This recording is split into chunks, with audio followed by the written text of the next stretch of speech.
নিঃস্ব হয়ে গেছে, কোথাও কিছু ছিল না। তো যেখানে 17 বছরে একটা এক সময়ের দেশ তৈরি হয়েছিল, খালেদা জিয়া অনেক কষ্ট করে দেশকে একটা অবস্থানে নিয়ে গেছিলেন।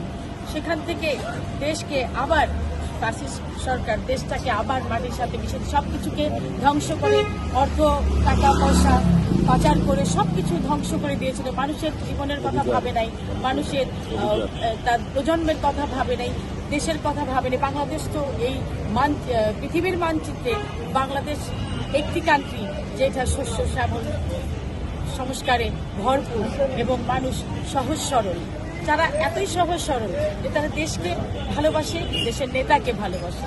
তো আমার মনে হয় যে ভঙ্গুর অবস্থা ছিল সেখান থেকে পঙ্গু করে দিয়ে গেছে দেশটাকে, সেখান থেকে এর উত্তরণের জন্য যা যা আপনার সংস্কার প্রয়োজন, ইনফ্রাস্ট্রাকচার তৈরি করার জন্য সেই তারেক রহমান কি কি করবেন সে বলেছিলেন আই হ্যাভ এ প্ল্যান।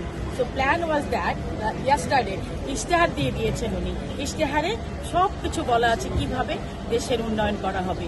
একটা শুধু দেশের উন্নয়ন মানে একটা মুখ দিয়ে বলাটাই বড় কথা নয়, মানুষের জীবনের মান উন্নয়নের সাথে দেশের উন্নয়ন বেড়ে ওঠে, সংস্কৃতির জন্য দেশ বেড়ে ওঠে, অর্থনৈতিক জন্য দেশ বেড়ে ওঠে। আমাদের ফাইন্যান্সিয়াল ফ্রিডম দরকার, কালচারাল ফ্রিডম দরকার, এডুকেশনাল ফ্রিডম দরকার, মানুষের জীবনের মানের উন্নয়ন দরকার এবং নারীর অধিকার দরকার।